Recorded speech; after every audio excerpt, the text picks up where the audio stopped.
I was 12 when I first saw the show. It was late, later than I'd ever stayed up before. My mom had fallen asleep on the couch, a cigarette burning down in her hand.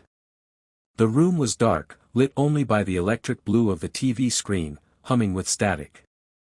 The remote was missing, so I got up and clicked the dial by hand. Every channel was nothing but snow. Except one. Channel 33. There was no Channel 33. But that night, there was. The screen blinked, sharp, vivid colors, distorted like old VHS. Synths thrummed through the speakers, a pulsing neon melody I could feel in my chest.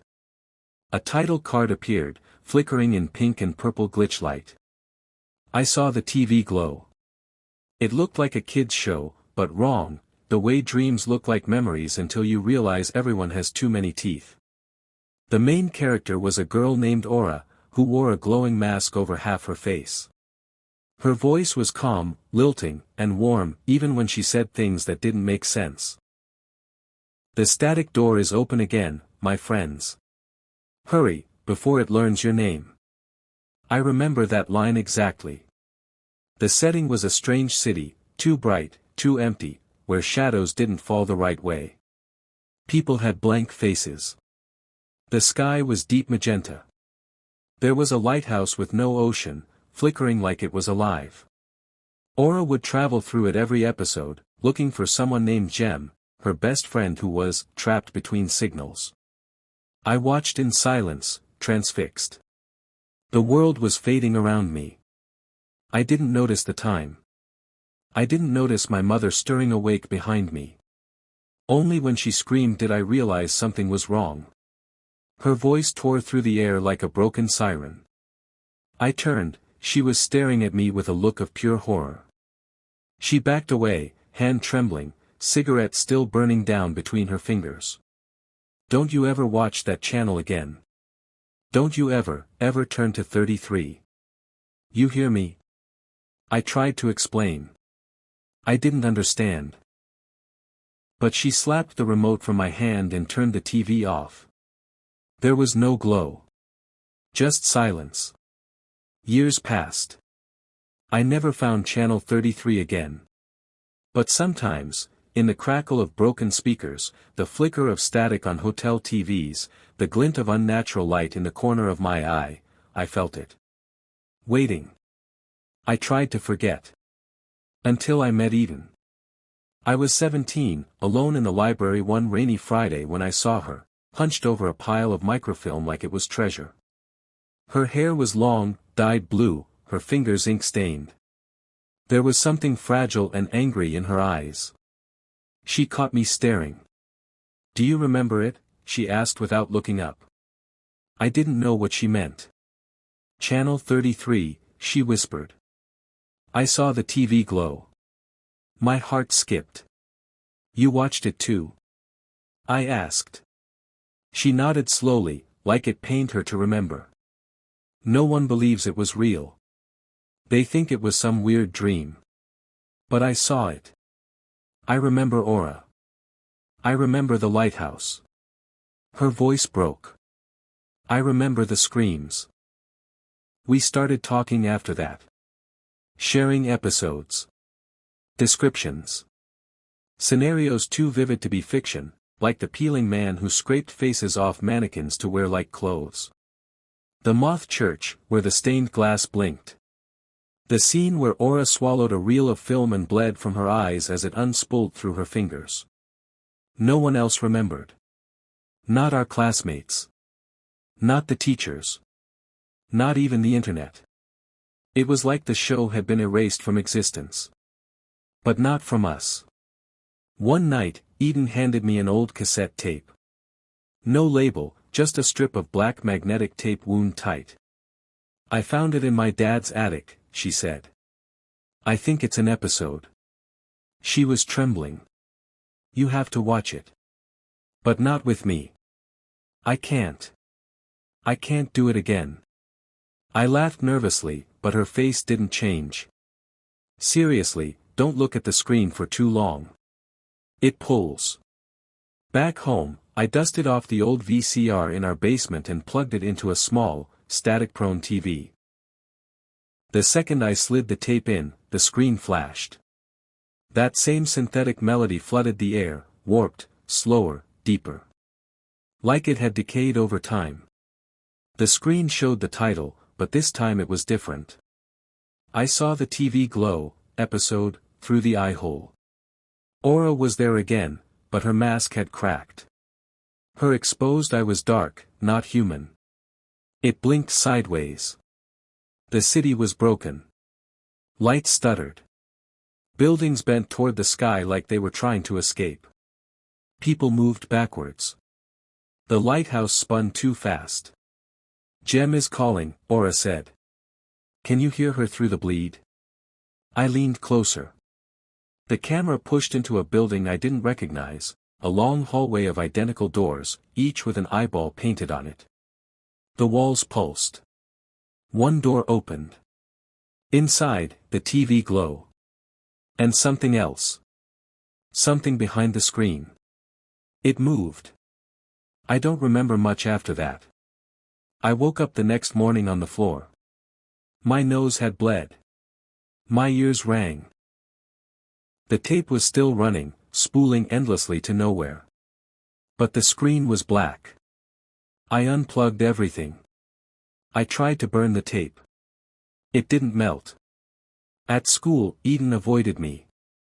When I finally cornered her, she just stared at my face like she didn't recognize it. "You watched it," she said, eyes wide. "Didn't you?" I nodded. Her expression collapsed. "You let it in." That night, she vanished. I started dreaming of her. Standing in the lighthouse window, screaming without sound as the sky bled static. The next week, I started bleeding from my nose randomly. The week after that, I saw something in the mirror. Not a reflection. A delay. Like I wasn't moving at the same time anymore. The TV in my room, one I never used, started turning on by itself. Always to static. Always glowing. I unplugged it. It turned on anyway. One night, I turned to channel 33 again. It was there. The image was hazy, breaking apart, but I saw her. Aura. But her mask was gone. Her face was shifting, melting, reforming. Voices layered over her. "He's waking up. He sees. He'll forget who he is soon." Good. I screamed and turned it off. It turned itself back on. I broke the TV. Took a hammer to it until sparks flew and glass cracked. The room filled with smoke and the smell of burning plastic. I felt something move behind me. In the broken screen's reflection, someone stood in my doorway. But no one was there when I turned around. Just silence. A week later, I received a letter in the mail. No return address.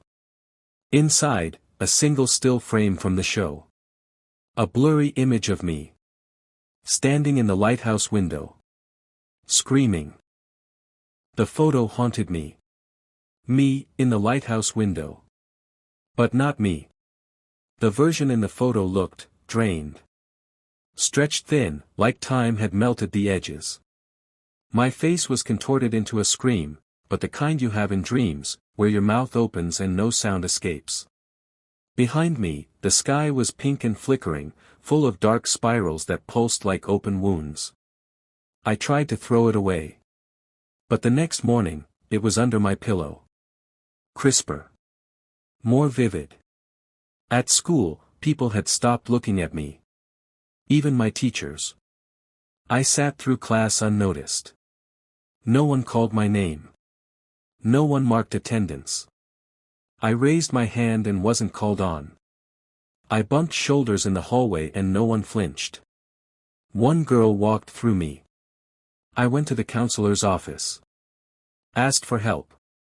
She looked at me, smiled politely, and said, "You're not scheduled today, dear." I pointed at the calendar on her desk. My name was right there. She blinked. Her smile faded. "That's not your name," she said. Then she handed me a blank piece of paper. I called Eden's phone again that night. Still disconnected. But this time, a voice answered. Not hers. It whispered. "Jem is missing." Then the line went dead. I didn't sleep. I was afraid of what I'd see.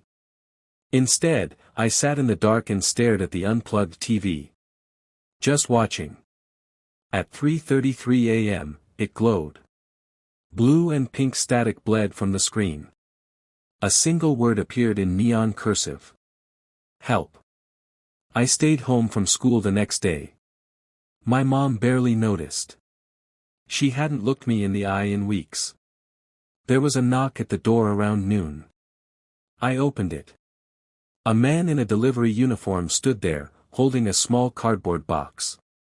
His name tag read Jemson, a name too close to be real.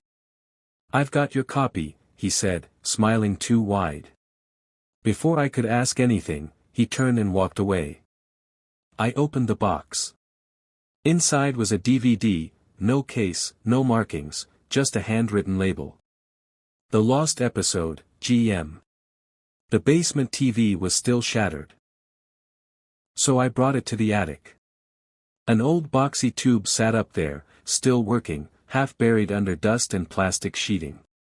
It buzzed when it turned on, a low, teeth-grinding hum like something breathing too close to your ear. I slid the disc in. Static. Then, flickering images. Aura was there. She was crying. Thick, black tears running down the cracks of her mask. Her voice trembled, but she kept smiling, a forced, twitching grin like a doll on a string. "Welcome back, Signal Seeker," she said. "Tonight we find Jem." The screen distorted. The colors inverted. Then I saw her. Jem. Or something that used to be her. She stood alone in a dark, vibrating corridor. Her skin was pixelated, flickering. One eye was gone, replaced by a spinning television dial. She was mouthing something silently. Over and over. "Let me out. Let me out. Let me." A violent glitch shattered the frame. The corridor twisted. Now made of rotting film reels and blinking teeth. Walls melted into television static. Fingers stretched out of the screen, beckoning. Screams layered over the audio, reversed, slowed, indecipherable. Then Aura spoke again, this time directly to me. "She's beneath the screen now. Only you can bring her back. But you must go in alone." I woke up in the attic hours later. My arm was covered in strange ink markings, symbols that looked like TV test patterns fused with occult runes. The DVD was gone. In its place, a broken shard of mirror. My reflection was delayed again. Longer this time. It stared at me even after I moved. The next night, I saw Eden. But not in person. On TV. I was flipping through channels absently, unsure why, when I froze. There she was. Trapped inside the screen. Her hands pressed against the glass from the inside. Her mouth was sewn shut, her eyes full of blood and light. She was screaming through her skin. Behind her stood Aura. But she had no mask at all now. Her face was my face. I tried smashing the screen. But it wouldn't break. Not even with a hammer. Instead, the glass rippled. Then a hand came through. Fleshless. Black. Fingernails like rusted antennae. It reached for my throat and then vanished. The next day, I received another envelope in the mail. Inside, a cassette tape labeled Eden March 3rd, 33. And a note. "If you want her back, follow the glow. Find the lighthouse. She's waiting." Below the note was a crudely drawn map, all landmarks replaced with symbols from the show. A spiral. An eyeball. A VHS cassette with wings. The lighthouse was in the center. I didn't remember drawing it. But the handwriting was mine. That night, I walked. I didn't tell my mom. She was asleep in front of the TV again, face bathed in cold light. I followed the streets under a sky that didn't look right. The stars had moved. The moon flickered like a glitching bulb. The air smelled like dust and ozone. Then I saw it. The glow. Pulsing pink and blue. It poured from an alley I'd never noticed before. I walked toward it. The walls here weren't brick, they were screens. All of them, showing me, over and over, watching the show, dreaming, screaming. I was endless. At the end of the alley, a door. Painted like static. The same door I remembered from the old episode, the one Aura warned us about. The static door. I reached for the handle.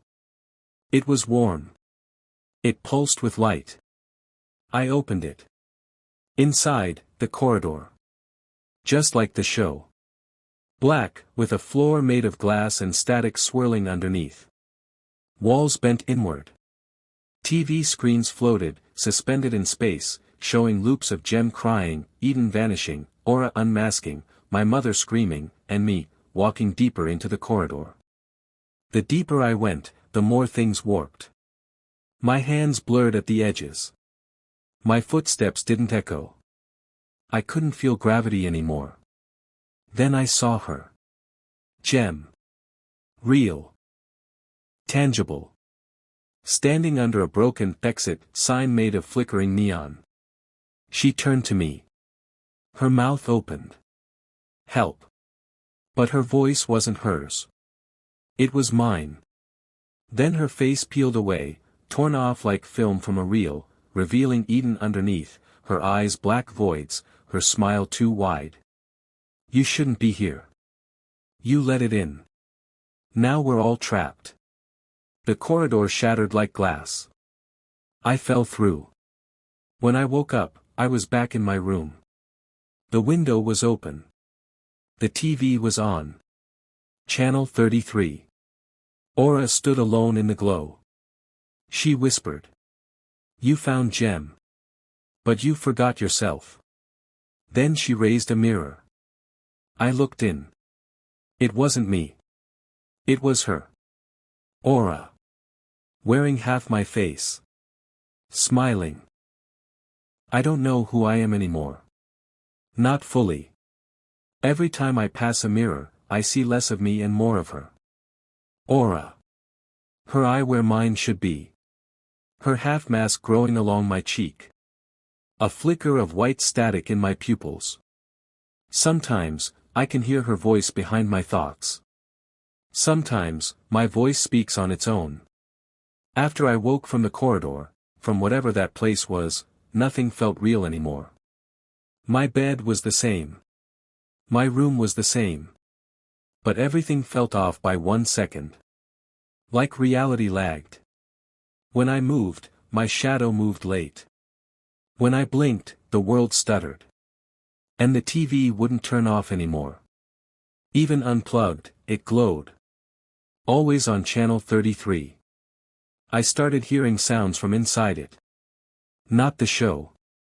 Breathing. Wet. Clothes. And scratching. Like fingernails on the inside of the glass. One night, I looked up to see fingerprints appearing on the screen. From within. That day, my reflection smiled without me. I ran to the bathroom, flipped on the light, and stared at myself. At first, nothing was wrong. Then, my reflection blinked out of sync. And smiled. But my mouth didn't move. It raised its hand, slow and stiff, and tapped the glass. Then it spoke without sound. They're coming. I didn't sleep again.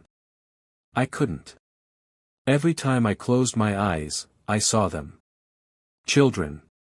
At least, that's what they looked like, short silhouettes wrapped in TV glow, faces flickering with channel static. Their mouths didn't move, but I could feel their whispers drilling into my ears. He belongs here now. His face is the newest frequency. Aura is almost complete. I woke up gasping, cold sweat soaking my sheets. The TV was louder that night. A hum.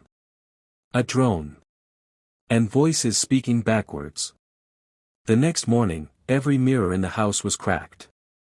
I didn't break them. At least, I don't think I did.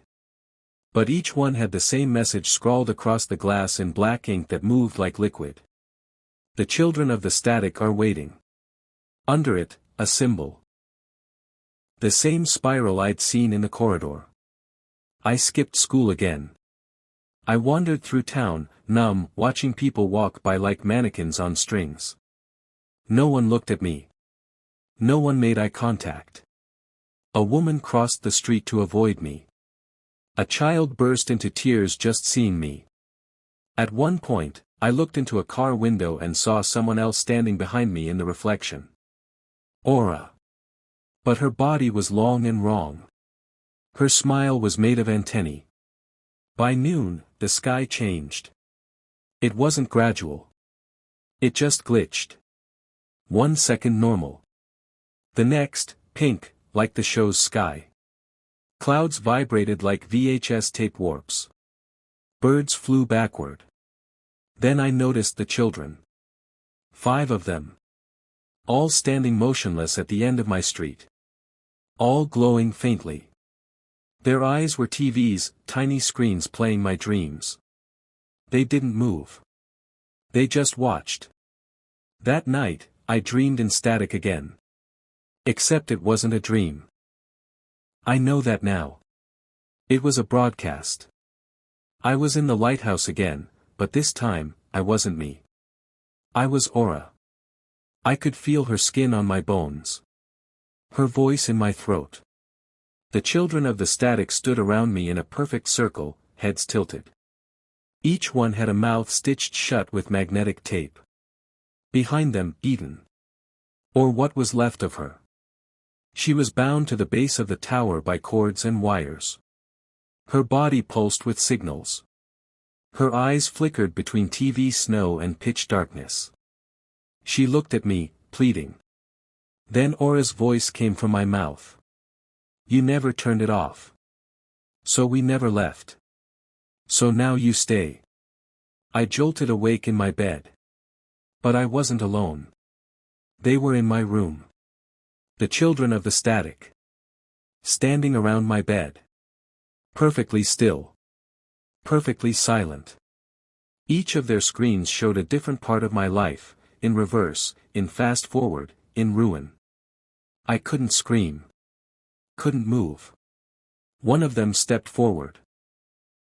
A girl with long black hair and no face, just static where her features should be. She held something out to me. A VHS tape. Labeled in blood red marker. Your origin episode. They disappeared when the sun came up. The tape remained on my chest. I didn't want to watch it. But I couldn't not. I took it to the attic. Slid it into the VCR. And the glow returned. The episode didn't start with music. It started with me. As a child. Alone in a room I don't remember. Sitting in front of the TV. Watching channel 33. But I wasn't watching. I was crying. Aura stood behind me, tall, shadowed, her mask dripping. She leaned down, whispered something in my ear. I leaned forward. Touched the screen. And vanished. Then, the title screen. I saw the TV glow, origin episode, the one who never left. The rest of the tape was a loop. Me, watching. Aura, whispering. The screen glowing. Me, disappearing. Over and over. Faster and faster. Until everything was a blur of motion and static. Then. Black. Then, Aura's face, alone, staring forward. You've always belonged here. You are the final episode. That night, I saw them again. The children. This time, in town. On rooftops. In the reflection of car mirrors. Watching from puddles. Every screen, phone, laptop, storefront TV, flickered with my face. Smiling. Flickering. Glowing. I tried to tell someone. I walked into a police station. Tried to explain what was happening. The officer stared at me. Confused. Then he leaned forward. "You're that kid from the show, right?" My blood ran cold. "What?" He pointed to the TV behind him. There I was. Aura's mask half formed over my face. The words "Season Finale" scrolled below in distorted letters. The screen cut to static. Then the lights in the station went out.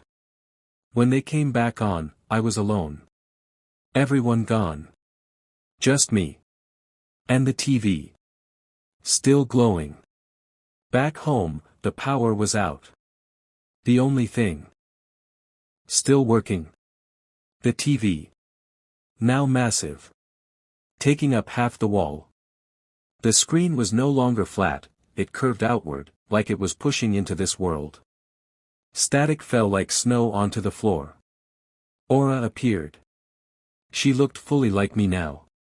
My voice. My body. But smiling too wide. Blinking sideways. Her eye a spinning test pattern. The children are here. The next episode begins when you sleep. Don't close your eyes. I didn't. I couldn't. But I blinked. Just once. And when I opened them again, they were all around me. Holding old remotes. Pointing them at me like weapons. Clicking. Clicking. Clicking. Click. Scene change. The room morphed. Now a set. Lights. Fake walls. Cameras. A studio audience of shadows with glowing eyes. I was center stage. And the applause light was on. The room was wrong. It looked like my room, the same posters on the wall, same window, same stains on the carpet, but something buzzed beneath the surface, like the whole space was made of plastic and light. There were no corners. Everything was too clean, too still. And the air didn't move. That's when I saw the red light. A small bulb in the corner above the door. Lit. Blinking. Recording. Then the sound started. A laugh track. Artificial. Disembodied. Laughter that didn't belong to any real person, too rhythmic, too perfect. It rose and fell on cues I didn't understand, punctuating silence, breath, blinking. Ha. Ha. Ha. Ha. Ha. I turned in a slow circle and saw them. Behind the walls, behind the false windows and glowing panels, a sea of faces. Not human. Not fully. Eyes like channels, endlessly flipping. Smiles distorted, frozen too wide. They sat shoulder to shoulder in infinite rows that stretched into a black void. The studio audience. They were watching me. Their screens blinked in unison, and I heard the voice of Aura, not from the speakers, but from inside me. Don't disappoint them. This is your moment. Your show. The floor beneath me slid apart. A set piece rose up, a chair, a desk, a plastic TV frame with the words, "The Final Broadcast," written in flickering lights. Then another door opened. From it emerged myself. But older. Distorted. Dressed in Aura's robes, the half-mask fully grown into my face. My double sat in the host chair. Looked at me. Grinned with static lips. Let's begin the interview. The lights shifted. A spotlight pinned me in place. I sat, unable to resist, on the guest chair. The other me, the host, leaned in. His voice was modulated, warped, as if played through a damaged VHS tape. So, tell us. What was it like, when you first saw the glow? I didn't answer. I couldn't. My mouth wouldn't move. Instead, the screen behind us lit up. Footage played. Me. As a child. Sitting in front of the basement TV, eyes glassy. The first night it glowed. I touched the screen. My skin pixelated. The colors drained from the room. I watched it happen, again and again, but not from memory. From a camera angle. Someone had been recording my life. My trauma. My dreams. My decay. The host clapped his hands. The audience roared. The walls pulsed with their glee. Oh, such ratings we had with that episode, he bellowed. Let's show another. A new segment played. Me, crying in bed. Me, whispering Eden's name. Me, tearing the wires from my skin, begging the TV to stop. Laughter. Then, a highlight reel of my hallucinations. My terror.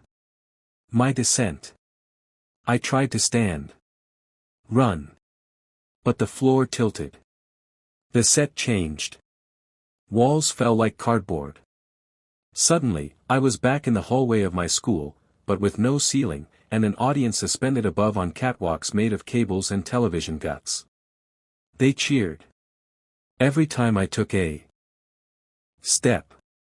Every time I cried out. My classmates were there. But they weren't moving.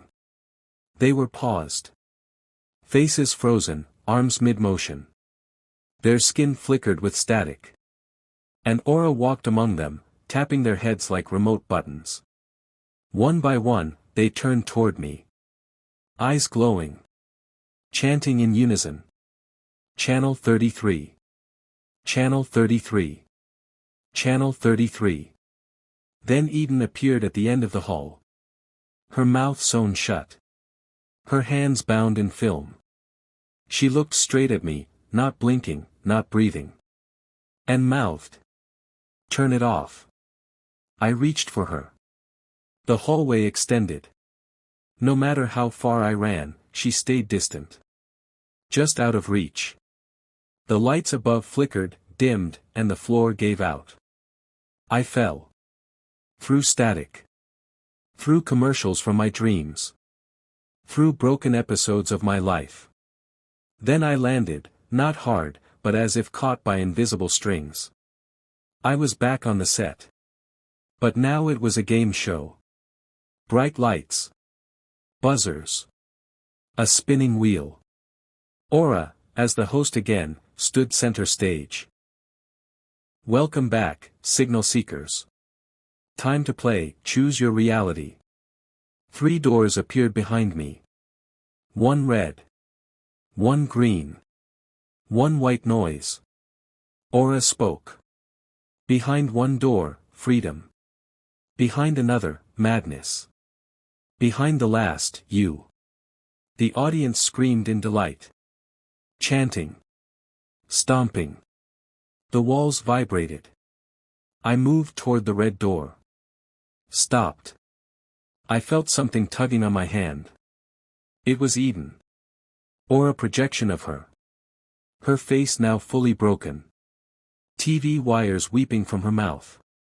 Don't choose, she whispered. It's not real. Aura hissed. The audience booed. The lights exploded. The doors vanished. The set crumbled. And I was alone. Then came the black screen. No sound. Only a countdown. 10. 9. 8. Then words appeared in bold red text. Broadcast ending. Prepare for assimilation. You are now part of the frequency. I was pulled back into the chair. Strapped in with cords that grew from the armrests. Electrodes dug into my skull. I screamed. The studio audience clapped. They were all me. Thousands of me. All versions. All ages. All timelines. All corrupted. Laughing. Cheering. Watching me fade. Aura leaned in. Her voice filled the room, overlapping with mine. You watched too long. You became what you loved. Now it watches through you. The TV glow swallowed the stage. Swallowed the audience. Swallowed me. And I woke up. Or thought I did. I was in my room. The real one. Everything was still. Morning light peeked through the blinds. No buzzing. No glow. Just silence. Was it a dream? Had I gone mad? I walked to the mirror. Took a breath. Lifted my shirt. And there it was. Burned into my chest. The Channel 33 logo. Flickering. Alive. I ran to the TV. Unplugged it again. Smashed it this time. It shattered into thousands of pieces. No glow. No hum. I breathed. Relief. I was back. Free. Until my phone buzzed. One notification. From an unknown app one didn't install. Its icon was static. I opened it. It played a video. Me. Sitting in my room. Right now. Watching my phone. From behind. A voice spoke over it. The studio audience is always watching. We're broadcasting 24/7. Coming up next, you disappear. And the screen went black. Then white. Then. I threw the phone across the room. It hit the wall and shattered, sparks flying. But the sound didn't stop. The voice kept speaking, from inside the walls, from behind the outlets, from the floor beneath my feet. Coming up next, you disappear. Stay tuned. Stay tuned. Then a jingle. Upbeat. Mocking. A voice that sounded like a child's but was layered with static and something older. Musical note: if you're lonely, lost, or scared to sleep. Just tune us in, we're yours to keep. The world is fake, the glow is real. So trade your soul for a better deal. Musical note. And laughter. Always laughter. The house began to change. The colors faded, bleeding to grayscale. The furniture warped, rounded edges like 90s cartoons. My walls turned into sets, the seams between panels visible under flickering ceiling lights. My bed. Just a prop now. My door. A flat plank nailed into drywall. I tried to run, but the hallway stretched and stretched. Each step echoing like I was running through a soundstage made of cardboard. The windows didn't show my neighborhood anymore. They showed me. Sitting in a chair. Eyes wide. Watching. Then, static fell like snow. It drifted through the air, flakes of buzzing white noise, and as it touched my skin, it burned. Each fleck sank into me, sizzling through my veins. I screamed. And behind that scream came the commercials. They didn't play on a screen. They played in my head. Like pop-ups in my mind, interrupting my thoughts, tearing open mental space to blast in their messages. Commercial 1, a cereal ad. Bright-eyed kids eating bowls of TV-shaped flakes. One bites down and screams as his teeth fall out, revealing a screen in his mouth. A narrator cackles. Channel chompers, part of a balanced broadcast. Commercial 2, a toy ad. Now introducing, the Aura action figure. Pull the string and hear her whisper your fate. The doll's head spins. Her eyes glow. The string wraps around a child's neck. Warning, may replace your reality. Commercial 3, a medical product. A gray, lifeless man stares blankly. A voice says, suffering from reality fatigue? Try vision.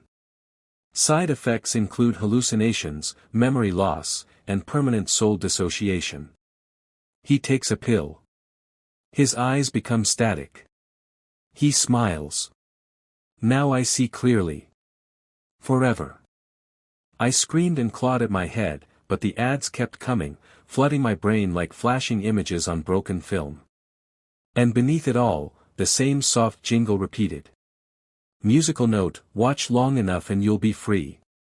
You're part of the channel family, musical note. I dropped to my knees, shaking, trying to focus, trying to breathe. That's when the lights went out. All of them. And a single spotlight clicked on behind me. I turned slowly. Aura stood there. No longer just in pieces. No longer flickering. She was me. Perfectly. My voice. My height. My face, except the eyes were televisions, the mouth an old speaker grill. She walked toward me, floating just above the ground. We interrupt your breakdown for an important message, she said with a grin. You can't run. You've been the commercial break this whole time. Your mind. A station. Your body. An antenna. Your soul. She tilted her head. Already in syndication. I backed away, trembling. No. No, I'm not, this isn't real. You're not real. She cut me off with a wave of her hand. The world glitched. Just like that, I was standing in a store aisle. Bright lights. Cheap carpet. Every shelf filled with me. My face. On cereal boxes. On medicine bottles. On shampoo. On plastic toys that whispered my name. The speakers played the same voice, over and over. Now available in every timeline. Buy now and get erased for free. Aura's voice echoed down the aisles. This is your brand now. This is your value. You're content, sweetheart. You always were. I ran, pushing past shelves of myself, mannequins of my childhood memories dressed in bloodied school clothes and flickering glow. Their faces stretched to cover televisions. Their mouths gaped wide. They called after me. We remember when you loved us. You fed us when you stared. Now we're hungry again. I burst through the back of the store. Into a void. Darkness surrounded me, a cold, endless studio blackness lit only by floating TVs. Each TV showed a different moment of my life, but wrong. Mom, but with eyes like channel dials, repeating, dinner's ready, in reverse. My school, with every window replaced by a looping clip of me screaming. Eden, standing under a bleeding sun, whispering, you watched. You watched. You watched. Then I saw it. A final TV. Hovering. Bigger than the rest. It showed me now, running, trapped, breaking down. Underneath, a red banner that read. Live, 24/7. Broadcasting until breakdown. And a subtitle. Next episode. Commercial break becomes permanent. I collapsed. There was nothing left. No reality. No ground. No self. Just static, spreading like veins across the black. Then, a hand touched my shoulder. I turned. It was Eden. But not flickering. Not broken. The real her. Tears in her eyes. Her voice soft, urgent. You're still in the break. This isn't the show. Not yet. But it's close. You have to choose. Either change the channel, or fade into the next episode. My voice cracked, how? She looked down. In her hand, a remote. Ancient. Covered in teeth marks and dried blood. One button still worked. It read, power. She held it out to me. Aura screamed behind us, her voice stretching into mechanical howls. The air rippled with distortion. The world began to fast forward. I took the remote. Hand trembling. Aura surged forward. The glow turned red. The voices in the static chanted. Stay, stay, stay, stay, stay, stay, stay. I pressed the button. Everything stopped. For a moment, there was silence. Total blackness. Then a single screen flickered on in the void. No sound. Just text. Signal lost. Goodbye, viewer. And then I woke up. For real. I think. I was back in my bed. Sunlight poured in through the window. No glow. No laughter. No aura. The house was quiet. The air tasted real. The floor creaked under my feet. My breath steamed against the cold window glass. Everything was normal. Except my TV was gone. So was my phone. So was every screen. All removed. In their place, one note. Handwritten. 3 words. Don't look back. But I already had. In the corner of the room. A faint hum. A glowing crack in the wall. Pulsing. Waiting. The hum wouldn't stop. Even with every screen gone, even after I threw out the old VHS tapes and smashed the fuse box, the sound remained. A soft, pulsing tone, like a heartbeat wrapped in static. It came from the crack in the wall. A thin fissure, glowing faint blue. At first, I thought it was light from outside. But there was nothing beyond that crack. No wires. No sunlight. Just something else. Something watching. I stared at it for too long. It blinked. I covered it with a towel. Then a blanket. Then a dresser. Still, the hum persisted. That night, I dreamed of cables crawling through my mouth. I woke up gagging, a metallic taste on my tongue. I ran to the mirror. My eyes were normal. For now. But the sound was louder. And then the walls started bleeding static.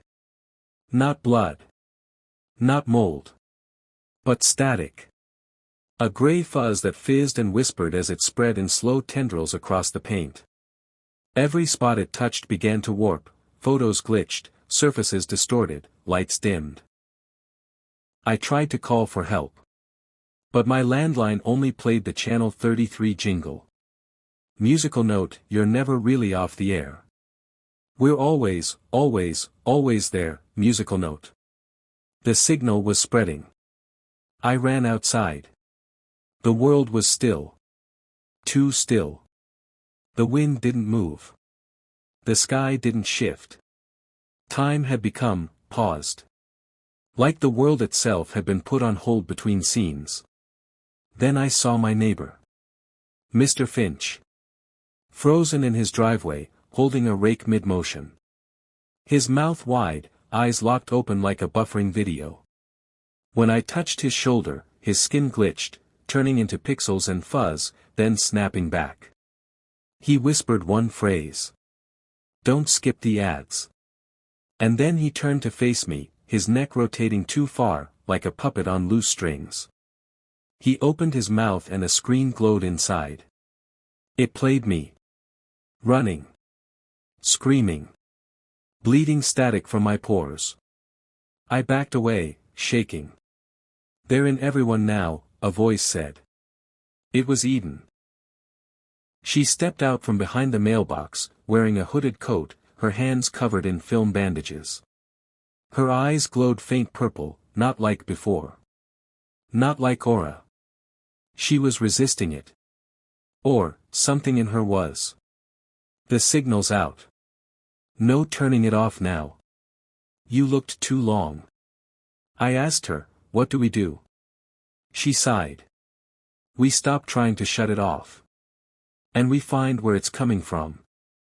The crack in my room was just the start. Now they were everywhere. Hairline fractures in the pavement, flickering in neon blue. Gaps in fences, under park benches, in reflections. Portals. Broadcast scars. We started mapping them. Eden knew what to look for. Where there's signal, there's a source, she said. And the source always wants to be seen. We followed the glow. Through the woods. Past the abandoned train yard. Into the tunnels beneath the city. Where the walls began to hum. The deeper we went, the more we saw the others. Signal-infected people. Frozen in rituals. Sitting in chairs facing broken TVs, eyes wide open, mouths mumbling advertisements that didn't exist. Some had cables fused into their skin. Some had faces entirely replaced by screens. One boy whispered the name Aura over and over again as he tore out his own teeth and replaced them with dials. Eden covered my eyes. They're not gone. They've just tuned in permanently. We found a terminal. Rusty. Old. Bolted to a wall underground like an ancient control panel. A screen embedded in the center flickered to life as we approached. The words scrolled across it. Welcome back, viewer number 000001. Initiating final broadcast. Please confirm reality. Then came the choices. A. Remember. B. Forget. C. Merge. Eden touched my hand. This is where they start the signal. From memories. From you. She pointed to the cables. They were plugged into a mass of rotted TVs. Each one showed me. From different years. Different timelines. Some were memories I'd forgotten. Some never happened. In one, I was dead. In another, I was still watching. The system beeped. Select or be selected. I reached out. My finger hovered over A. I wanted to remember. To know. To see behind the glow. But Eden stopped me. You don't understand. If you choose to remember, you feed it. That's how it grows. Every memory you give it becomes another show. Another episode. Another you. That's why the crack started. Why the audience knows your name. I whispered, what if we choose none? She looked up, and her eyes were bleeding static. Then they choose for us. Too late. The screen buzzed. And the system chose, merge. We were yanked backward. Not physically. Not in space. But in signal. Pulled through layers of memory and time and television. Back into the basement. Where it all began. Except now, the TV wasn't small. It was towering. A wall-sized monolith made of glass, bone, and broadcast cables. It pulsed with the Channel 33 symbol. Aura stood beneath it, arms spread like a messiah made of antennae and wire. You've come back to the pilot episode, she smiled.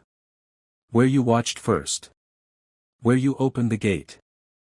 I stepped forward. The glow burned my skin. The room echoed with chants. You watched. You let us in. Now you'll never turn us off. Eden screamed and began tearing at the cables. But they wrapped around her hands. The TVs on the wall all showed her life, distorted. She was being merged.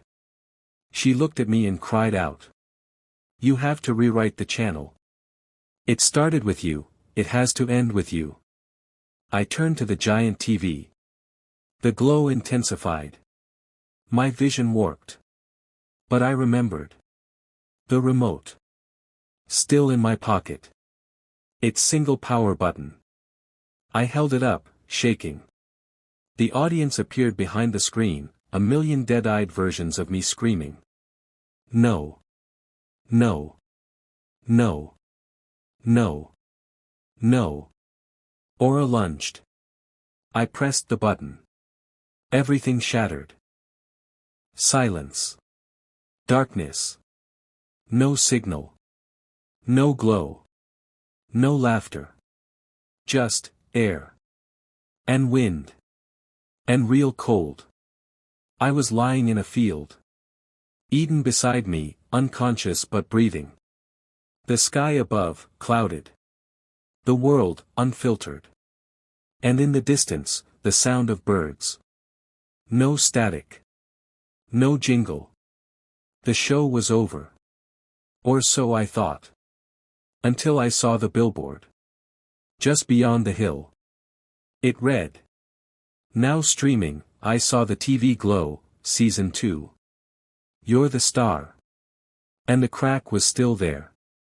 In the sky. The billboard never blinked. No birds flew past it. No wind touched it. It just hovered, too real to be real, glitching subtly with every second that passed, like the pixels weren't sure what they were forming. Season 2. Those 2 words were the most terrifying I'd ever read. Because it meant the signal wasn't gone. It meant the show was still going. And I was still the star. Eden stirred beside me. Her eyes blinked open, clear, human, but flooded with tears. Where are we? She whispered.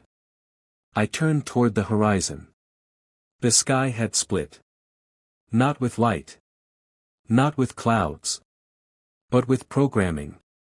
A massive, swirling vortex of static and neon glow tore through the heavens, twisting like the inside of a broken screen. From it, broadcast towers stretched down like claws. And beneath it all, the world was changing. The houses down the hill began to melt into wireframes. Trees turned into stage props, repeating the same rustle animation every few seconds. People walked in loops. Neighbors I'd known my entire life stuck on repeat, saying the same phrases again and again. Nice weather, huh? Nice weather, huh? Nice weather, huh? Each time they said it, their mouths opened wider. Their eyes bled pixels. The glow was rewriting the world. It had tasted attention. And now it was turning everything into content. I looked at Eden. She already knew. The final channel, she said. We're in it. We're not watching anymore. We're being watched. We ran. Toward the center. Toward the massive antenna spike that now towered from the old community center. It pulsed like a heartbeat. And at its base, we saw them. The viewers. Pale, eyeless figures hunched in lawn chairs, faces melted into blank masks of glowing static. They didn't breathe. Didn't blink. But they watched. All of them stared at a massive floating screen suspended above the antenna, displaying me and Eden, live. Even as we crept behind them, they saw. A voice erupted from the sky. Aura. Louder than thunder, smoother than silk, laced with poison and nostalgia. Dear audience, thank you for staying with us through our longest-running program. What began as a whisper became a channel, a movement, a world. And now, our final episode begins. The screen blinked. It displayed a title card. Episode 777, When the Star Dissolves. I screamed at the screen, I didn't choose this. Aura's laughter echoed like a laugh track. You did the moment you looked too long. You tuned in. You never turned away. You watched her disappear. You stared at the glow. You begged to see more. And now, you'll never stop. The broadcast towers cracked open. Like cocoons. And the hosts descended. They were what came after the glow. Faceless, floating figures made of glass and scream and retro patterns. They wore antenna crowns and carried cameras for heads. Their bodies flickered like dying videotape. They circled us. Filming. Feeding. Broadcasting. Eden collapsed. She was glitching again, flickering in and out of herself. Her voice stuttered. They're rewriting me. I can feel them naming every thought. I held her. But I knew. This was my doing. Because I'd looked. Because I couldn't stop. Because I needed to know what was on the other side of the screen. Aura appeared on the floating screen. Smiling. Wearing my face. Don't worry. There's still time for a redemption arc. All you have to do is finish the story. She pointed. Behind the tower, a single black door. Set into the ground. No handle. Just one word etched on the front. Exit. But as we approached, the world began to unravel. The sky above turned into static. The grass flattened into green pixels. The sun melted into a studio spotlight, flickering violently. And the air was filled with a chorus of screams, not from pain, but from laughter. Pre-recorded, endless, cruel. Aura spoke again, her voice now from inside my head. What did you expect? You tuned into a show where the only way out is through cancellation. The hosts surrounded the door. One reached for me. Its hand turned into a remote. And clicked. The world paused. Everything froze. Even time. Except me. And Aura. Now standing beside me. In the flesh. Sort of. She touched my face with a burning hand. You made a great protagonist, she whispered. But every show ends. And every viewer eventually wants more. I tried to move. She stopped me. This is your finale. Let's make it count. Suddenly, I was on the screen. Looking out. At a sea of faces watching me. You. Them. Everyone. A billion viewers tuned into my pain. My choices. My story. Aura turned to the audience and smiled. Let's see how this ends, shall we? She handed me a script. Blank pages. Except the last one. It read. Int. Dark void, the star speaks the final words, and the world turns off. I screamed, no. I tore the script in half. The screen cracked. Aura's smile vanished. You can't do that, she hissed. But I already had. The world began to collapse. Not into chaos. But into ending. True ending. Like the end of a tape when there's nothing left to show. The screen turned blue. A new message appeared. Thank you for watching. This channel will now cease transmission. Aura shrieked. The hosts disintegrated. The viewers began to fade into ash, screaming as they were disconnected. I grabbed Eden and pulled her through the door. The exit. It opened. To nothing. A void. Dark, vast, clean. No signal. No story. No broadcast. We stepped into it. And the glow was finally gone. I awoke days later. In a hospital bed. Eden beside me. Machines beeping. A nurse saying I'd been found collapsed in a field with some weird old tech. Next to me. No sign of static. No TV. No aura. Just life. Untouched. But sometimes, when I close my eyes, I hear it again. That jingle. That soft, bright voice. Musical note, if you're lonely, lost, or scared to sleep. Just tune us in, we're yours to keep, musical note. And I wonder. If I ever really turned it off. Or if somewhere, someone is still watching. And waiting. For season 3. The end.